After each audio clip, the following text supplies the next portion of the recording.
Good morning guys. Chemistry class में आपका स्वागत है। 11th क्लास के लेक्चर में हमारा टॉपिक चल रहा है हाइब्रिडाइजेशन। देखो, हाइब्रिडाइजेशन में हमने टाइप्स ऑफ हाइब्रिडाइजेशन देखे हैं, जिसमें फर्स्ट हमने देखा है sp, उसके बाद में sp2 और देन देखा है sp3। sp3 के लिए बेसिक कॉन्सेप्ट हम देख चुके थे। एक्चुअली हमने ये देखा कि sp3 हाइब्रिडाइजेशन जो होता है, it contain one s orbital and 3 p orbital, px, py and pz. They intermix with each other and combine new orbitals having the same energy and same shape are called 4 sp3 hybrid orbitals. They are arranged in tetrahedral shape. कल के जो lecture के अंदर हमने देखा था, tetrahedral geometry को basic तरीके से हमने रीड किया था कि किस तरीके से आपको टेट्राहाइड्रल ज्योमेट्री रीड करनी है। तो बिल्कुल उसी तरीके से जूम करके देखेंगे। बॉन्ड एंगल जो आइडेंटिकल मॉलिक्यूल होता है उसका कितना होता है, 109 डिग्री 28 मिनट होता है। उसके बाद में आप ये देखें कि इसमें परसेंटेज कैरेक्टर होते हैं। परसेंटेज कैरेक्टर देखो कहाँ से निकालेंगे हम, sp3। परसेंटेज हमेशा 100 बेस पे निकलता है। 100 बेस में से 3 पार्ट्स p ऑर्बिटल के और 1 पार्ट किसका है, s ऑर्बिटल का है। तो 100 को 4 पार्ट्स में डिवाइड करना है, जिसमें 25% s कैरेक्टर एंड 75% कौन आ जाएंगे, p कैरेक्टर आ जाएंगे। एग्जाम्पल्स की बात करें तो मैंने ये बोला था आपको कि if any organic compound have carbon triple bond carbon, then sp hybridization, carbon double bond carbon, then sp2 hybridization, or if any organic compound contain carbon single bond carbon, then that will be exist in sp3 hybridization। ठीक है, single bond sp3, double bond sp2 और triple bond sp hybridisation exist करते हैं। Organic compounds की बात है। इसके अलावा इनऑर्गेनिक के बहुत सारे एग्जांपल होते हैं। लाइक अब हमारे पास में मिथेन होता है, CH4, कार्बन टेट्राक्लोराइड CCl4 होता है, SiCl4 होता है। इसके अलावा NH3 है, वाटर है ना, कई सारे एग्जांपल्स हैं। तो इसके अंदर अलग अलग वेरिएशन देखते हैं अपन। सबसे पहली बात तो ये आती है टेट्राहाइड्रल ज्योमेट्री। तो देखो, सबसे पहले आप ये करें s ऑर्बिटल, देन आपको लिखना है p orbital, py and pz। Intermix and shape कैसी बनानी है, ये लो शेप, इसके ऊपर ऑर्बिटल्स अरेंज कर दो।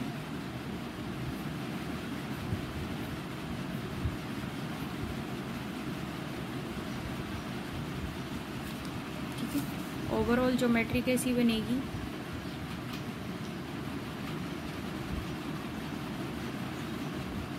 ये ठीक, टेट्राहाइड्रल ज्योमेट्री बनती है। ये सब आप नहीं भी लिखो तो भी इम्पोर्टेंट नहीं है, मैंने तो इसलिए लिख दिया इसको कि काफ़ी सारे बच्चे फिर ये पूछते हैं कि मैम इसमें ऑर्बिटल व्यू नहीं दिखा रहे हो क्या। तो कोई ख़ास बात नहीं है, ऑर्बिटल ड्रॉ करें, इंटरमिक्सिंग दिखाएं, देन ऑर्बिटल्स को लिख दें। जैसे ये ऐसे दिखाए बड़ी लोब है तो ये फिर सामने लोब छोटे दिखाएंगे, अदरवाइज तो क्या होती है, ओवरलेप हो जाती है, स्ट्रक्चर समझ ही नहीं आ पाती है। इसी तरीके से इसके सामने की सबके सामने ये जो छोटी आम दिखाई है। एग्जाम्पल हमने देख लिया था, फिर भी लाइटली देखें, फिर अगले एग्जाम्पल पर चलते हैं। फर्स्ट एग्जाम्पल है methane CH4 carbon 1s2 2s2 2p2। Here we have to see the 4 unpaired electron because carbon is bonded with 4 hydrogen atoms. Then we should excited the carbon atom, then 2 electrons transit in extra higher energy orbitals from s orbital to p orbital. Then electronic configuration becomes 1s2 2s1 2p3 and orbital view is this. Then we count 4 orbitals because carbon is binded with 4 carbon atoms. Binding शुरू करनी है आपको starting से 2 orbital जहाँ से start हो रहा है, 2 से 1 2 3 4 ऑर्बिटल्स। इस 4 ऑर्बिटल्स में रोल है s का और p3 का। तो ये भी sp3 है, sp3 कंबाइंडली लिखा तो आपने लिखा है 4 sp3 हाइब्रिड ऑर्बिटल्स है, जो 4 के 4 ऑर्बिटल सेम है। ये इसके जस्ट आइडेंटिकल है, ये इसके सब आपस में स्ट्रक्चर में, और नीचे वाली जो लाइन है वो शो करती है एनर्जी लेवल को। तो एनर्जी में भी आइडेंटिकल है और शेप में भी क्या है, एक दूसरे का आइडेंटिकल है।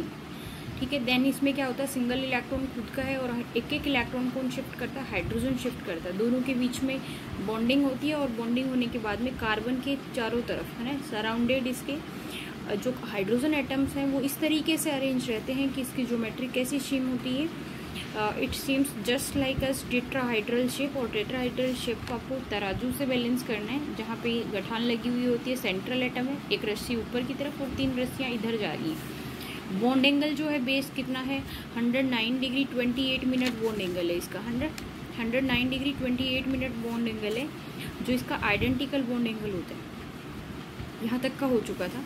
नेक्स्ट ये देखो आप, नेक्स्ट के अंदर ये आएगा आपके, नेक्स्ट देखो, नेक्स्ट हम देखते हैं NH3। NH3 का नाम क्या होता है, अमोनिया। ठीक है, अमोनिया के अंदर सेंट्रल एटम कौन है, नाइट्रोजन। इसके बाहर की तरफ लगे हुए हैं हाइड्रोजन एटम्स। नाइट्रोजन का इलेक्ट्रॉनिक कॉन्फ़िगरेशन आप देखो 1s2 2s2 2p3, क्योंकि 7 पे आता है तो लास्ट जो ऑर्बिटल कॉन्फ़िगरेशन है वो इसका है 2s2 2p3। ऑर्बिटल व्यू देखो, s ऑर्बिटल p, s के अंदर दोनों इलेक्ट्रॉन प्रेजेंट है, p के अंदर सिंगल इलेक्ट्रॉन प्रेजेंट है। देन बॉन्डिंग कैपेसिटी देखो, नाइट्रोजन कितने से बॉन्ड बना रहा है 3 से। Then at least we need only 3 orbitals which have unpaired electrons. यहाँ पे 3 इलेक्ट्रॉन्स हमारे पास अवेलेबल हैं जिनके पास अनपेयर्ड इलेक्ट्रॉन है। इसका मतलब there is no requirement for excitation of atom, कोई ज़रूरत नहीं एक्साइटेशन की। सफिशिएंट ऑर्बिटल्स हैं हमारे पास ऐसे जिसके अंदर बॉन्डिंग पॉसिबल हो पाती है। अब देखना आप, हमारे पास 3 एटम हैं, लेकिन मैंने आपको स्टार्टिंग से यही बोला है कि जब भी आप हाइब्रिडाइजेशन निकालते हो तो जिस सेल का निकाल रहे हो उस सेल की स्टार्टिंग से काउंट करोगे, ठीक है ना, उस सेल की स्टार्टिंग से काउंट करोगे। ऐसा नहीं है जैसे 3 एलिमेंट्स इसके साथ बॉन्ड बनाएंगे तो तीनों को काउंट किया, P3 हाइब्रिडाइजेशन नहीं।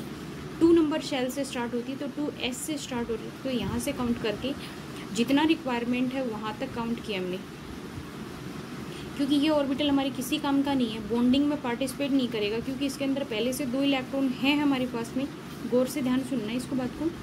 यहाँ पे देखो ऑर्बिटल ये था, इलेक्ट्रॉनिक कॉन्फ़िगरेशन किसी एक्साइटेडमेंट की ज़रूरत नहीं पड़ी, क्योंकि हमारे को 3 ही ऑर्बिटल ऐसे चाहिए जिनमें इलेक्ट्रॉन शिफ्ट करने हैं अपन को, ठीक है। काउंटिंग करते टाइम में आपको s ऑर्बिटल को भी इसमें इंक्लूड करना है। रीज़न क्या होता है इसका, कि रीज़न ये होता है कि हाइब्रिडाइजेशन ये कहता है कि in hybridisation outermost shell take part, here the combination of orbitals takes place, there is no description about the electronic configuration. Hybridisation जो कॉन्सेप्ट है वो ये एक्सप्लेन करता है कि there is the intermixing of orbitals in which half filled, vacant and full filled all orbitals can take part. तो जिसके अंदर हाफ फील्ड भी पार्टिसिपेट करते हैं, ये एग्जांपल तो बहुत सारे आ गए। अभी एग्जांपल ऐसा है जिसमें फुल फील्ड ऑर्बिटल भी हाइब्रिडाइजेशन में पार्टिसिपेट करेगा, इसका क्या रोल होगा वो बाद में देखेंगे। तो आपको यहाँ से काउंट करना है, 2 नंबर शेल पूरा पार्टिसिपेट करेगा, बाहर का शेल तब तक काउंट करेंगे जब तक रिक्वायरमेंट है, अंदर किसी काम का नहीं है, कोई बात नहीं। 1 2 3, क्योंकि 3 हाइड्रोजन एटम बाइंड होंगे, आपने काउंट कर लिए और रख दिए यहाँ पे sp3, तो 4 orbitals named as sp3 hybrid orbitals. एक ऑर्बिटल ऐसा है जिसमें 2 इलेक्ट्रॉन है, बाकी सब में सिंगल इलेक्ट्रॉन है, तो हाइड्रोजन उन ऑर्बिटल्स में इलेक्ट्रॉन ट्रांसफ़र करेगा जिनमें सिंगल इलेक्ट्रॉन प्रेजेंट है, ठीक है। जब सिंगल इलेक्ट्रॉन प्रेजेंट है तो 3 बॉन्ड बना लेगा। नाइट्रोजन की पोजीशन देखेंगे तो वही टेट्राहाइड्रल ज्योमेट्री बनानी है, उसकी एक पोजीशन के ऊपर ये जो 2 इलेक्ट्रॉन है वो डॉट के फॉर्म में दिखाए हमने, है ना। ये 2 इलेक्ट्रॉन है जो बॉन्डिंग में पार्टिसिपेट नहीं कर रहे हैं, उन नॉन बॉन्डिंग इलेक्ट्रॉन्स को आप क्या बोलते हो, उन नॉन बॉन्डिंग इलेक्ट्रॉन को आप बोलते हो लोन पेयर। आज के बाद याद रहनी चाहिए कि लोन पेयर क्या होता है, कहाँ से आया है, ठीक है ना। लोन पेयर क्या होता है, कहाँ से आया है, तो non bonding electrons which take part in hybridization but there is no role in bonding, कि वो इलेक्ट्रॉन्स, वैकेंट शेल के वो इलेक्ट्रॉन्स जो हाइब्रिडाइजेशन में तो पार्टिसिपेट करते हैं लेकिन बॉन्डिंग में उनका कोई रोल नहीं होता, वो क्या होते हैं, लोन पेयर होते हैं, ठीक है। तो इसकी एक पोजीशन पे तो लोन पेयर आ गया और बाकी 3 पोजीशन के ऊपर क्या आ गए हैं, हाइड्रोजन आ गए। आज के बाद याद रखेंगे कि जो लोन पेयर होता है वो कभी भी स्ट्रक्चर के अंदर पार्टिसिपेट नहीं करता है, हालांकि स्ट्रक्चर को इफेक्ट ज़रूर करेगा। अगर यहाँ लोन पेयर नहीं होता तो मॉलिक्यूल की स्ट्रक्चर कैसी हो जाती, टेट्राहाइड्रल ज्योमेट्री हो जाती, लेकिन अभी लोन पेयर है तो लोन पेयर जस्ट एटम के अंदर प्रेजेंट रहेंगे। ठीक है, इसका मतलब ये जो कुछ दिखाया है वो नहीं होगा, सिर्फ डॉट होगा इसके ऊपर। तो सिर्फ स्ट्रक्चर बची है तीनों हाइड्रोजन एटम से मिलकर के बनी हुई। तो नाइट्रोजन की जो स्ट्रक्चर होगी उसके अंदर आप ये बोल सकते हो इसकी स्ट्रक्चर जो होती है वो पायरेमिडल स्ट्रक्चर होती है। इम्पॉर्टेंट बात ये है कि टेट्राहाइड्रल से डिफरेंस है इसके अंदर, इसलिए आपको याद रखनी है कि in which structure NH3 exist in pyramidal structure. Why? Due to presence of lone pair. Lone pair की वजह से, ये लोन पेयर क्या होता है, एक छोटा सा एटम है, उसी के अंदर लोन पेयर भी प्रेजेंट है और उसी के अंदर क्या है, हाइड्रोजन भी प्रेजेंट है। तो ये लोन पेयर इनको क्या करते हैं, पुश आउट करते हैं, धक्का मारते हैं, इसलिए ये जो हाइड्रोजन एटम है इससे थोड़ा सा रिपेल होकर के अंदर की तरफ आ जाते हैं। गौर से देखना, जब अंदर की तरफ आएंगे तो बॉन्ड एंगल क्या रहेगा, जितना था उससे हल्का सा कम हो जाएगा। मैंने कहा है कि जितना था उससे हल्का सा कम हो जाएगा, स्लाइटली कम हो जाएगा। क्यों? Due to the repulsion of lone pair. Bond angle जो होता है वो 109 डिग्री 28 मिनट की बजाय कितना हो गया, 107 डिग्री। तो सबसे ज़्यादा इंपॉर्टेंट बात एक तो है पायरेमिडल स्ट्रक्चर होती है और एक क्या होता है, बॉन्ड एंगल 107 डिग्री होता है। CH4 में आइडेंटिकल एंगल कितना होता है, 109 डिग्री 28 मिनट, जबकि अमोनिया में कितना होता है, 107 डिग्री। पूछा जाता है ये कि अमोनिया का बॉन्ड एंगल कितना होता है, 107 डिग्री होता है। Why? Due to presence of lone pair at nitrogen atom. Nitrogen atom पर लोन पेयर की प्रेजेंस की वजह से ये एंगल क्या होता है, कम होता है। एक्चुअली लोन पेयर क्या करता है, रिपेल करता है, रिपल्सन करता है, और रिपल्सन की वजह से इलेक्ट्रॉन्स को पुश आउट करता है अंदर की तरफ और बॉन्ड एंगल डिक्रीज हो जाता है। आई बात समझ में? ये बात ध्यान रहनी चाहिए कि ऑर्बिटल्स की काउंटिंग करते टाइम s ऑर्बिटल से हमने काउंट किया है और लास्ट में वहाँ तक काउंट करेंगे जितना हमको रिक्वायरमेंट है। इस ऑर्बिटल को क्यों काउंट किया उसका रीज़न समझ में आया, क्योंकि ये लोन पेयर की फॉर्म में आ जाएगा। हमेशा आउटर मोस्ट सेल पूरा पार्टिसिपेट करता है जहाँ से स्टार्ट होता है वहाँ से। ये बात दिमाग में आनी चाहिए, आप लोगों को हमेशा ध्यान रहनी चाहिए। ठीक है, इसके अंदर एक लोन पेयर तक का हम देख चुके हैं, आगे और देखते हैं। देखो अगला जो एग्जाम्पल है वो है H2O। H2O किसको कहते हैं हम, वाटर को। ठीक है, वाटर के अंदर देखो सेंट्रल एटम है ऑक्सीजन। ऑक्सीजन ने कितने हाइड्रोजन से बॉन्डिंग कर रखी है, 2 हाइड्रोजन एटम से इसने बॉन्डिंग करी है। तो ऑक्सीजन 1s2 2s2 2p4 ये इसका बेसिक इलेक्ट्रॉनिक कॉन्फ़िगरेशन है, जिसके अंदर आउटर मोस्ट सेल का इलेक्ट्रॉनिक कॉन्फ़िगरेशन है 2s2 2p4। देखो 2s2 यहाँ पे 2 इलेक्ट्रॉन, 2p4 यहाँ पे ऑर्बिटल व्यू दिखाते हुए हमने 4 इलेक्ट्रॉन्स दिख रहे हैं। अब हमको ऑर्बिटल्स की कंडीशन के बेसिस पे ये डिसाइड करना है कि how many orbitals are required for the bonding. Then we saw that there is only 2 bonding electrons, क्योंकि ऑक्सीजन ने सिर्फ 2 ही हाइड्रोजन एटम के साथ बॉन्ड बनाया। तो 2 ऑर्बिटल्स हमारे पास ऐसे अवेलेबल होनी चाहिए जिनके पास सिंगल इलेक्ट्रॉन प्रेजेंट हो, ताकि ये बॉन्डिंग के अंदर पार्टिसिपेट कर सके। ठीक है, किसी तरह की एक्साइटमेंट की ज़रूरत नहीं है क्योंकि sufficient orbitals are available here.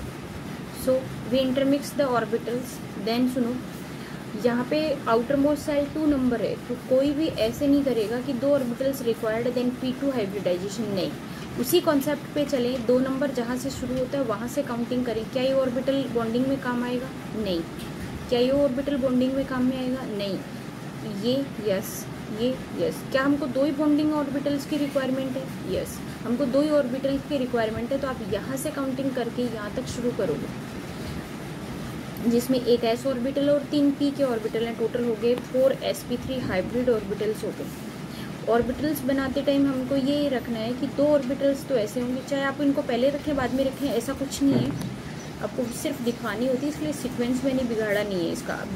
आप अगर पीछे भी रख देते हो, एक छोड़ के एक भी रख देते हो तो भी कोई फ़र्क नहीं पड़ता। एटलीस्ट 2 ऑर्बिटल्स ऐसे होंगे जिनमें पेड इलेक्ट्रॉन होने चाहिए, और 2 ऑर्बिटल्स ऐसे होने चाहिए जिनके अंदर क्या होंगे, सिंगल इलेक्ट्रॉन्स होने चाहिए। कॉन्सेप्ट के हिसाब से चलें।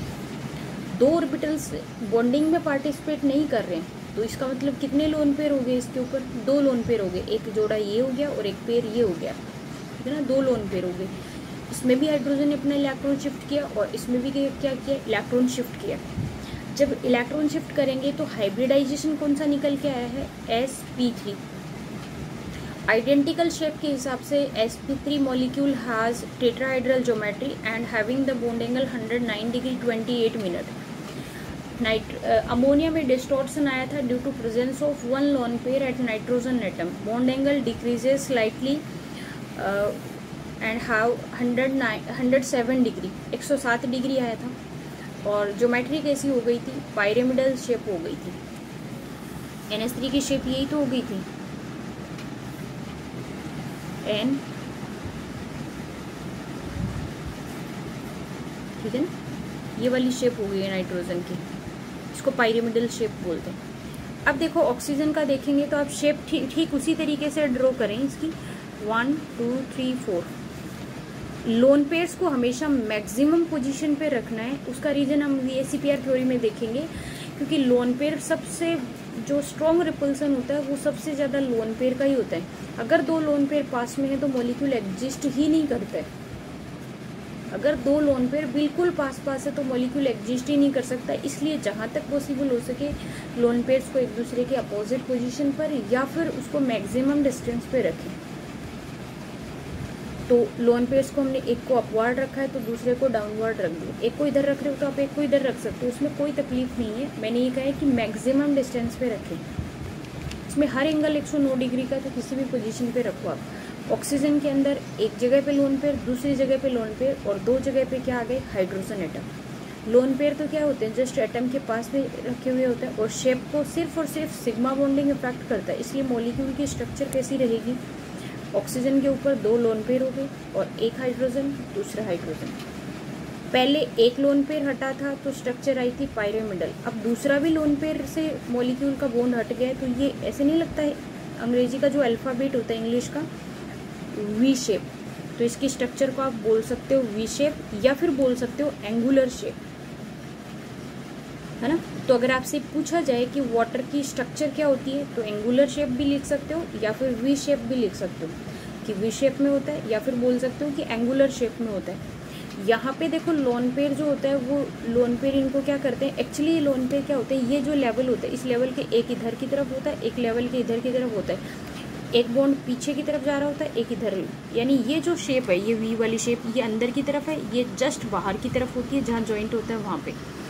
तो ये जो लोन पेयर हैं दोनों के दोनों लोन पेयर इन बॉन्ड्स को अंदर की तरफ पुश आउट करते हैं। पहले एक लोन पेयर अंदर की तरफ पुश आउट कर रहा था, अब क्या कर रहे हैं, दो लोन पेयर कर रहे हैं। दो लोन पेयर जब अंदर की तरफ पुश आउट करते हैं तो उनका बॉन्ड एंगल और भी कम हो जाता है और बॉन्ड एंगल कितना हो जाता है, डिक्रीज होकर के 104 डिग्री 5 मिनट। आपको तीन बॉन्ड एंगल एकदम टिप से याद रखने हैं, CH4 109 degree 28 minute, NH3 107 degree and water 104 degree 5 minute, 104 degree 5 minute. तीनों बॉन्ड एंगल याद रखने हैं क्योंकि ये तीनों जो है ना आप लोगों के बहुत ही ज़्यादा फेमस हैं और नॉर्मल वे में भी आपसे पूछे जाते हैं, जैसे हाफ ईयरली हो गया, ईयरली एग्ज़ाम हो गया, है ना। इन तरीके से आपसे पूछ लेते हैं कि वाटर का बॉन्ड एंगल कितना है, अमोनिया का कितना है और मिथेन मॉलिक्यूल का कितना है। सबसे ज़्यादा फेमस यही आप लोगों की, ठीक है।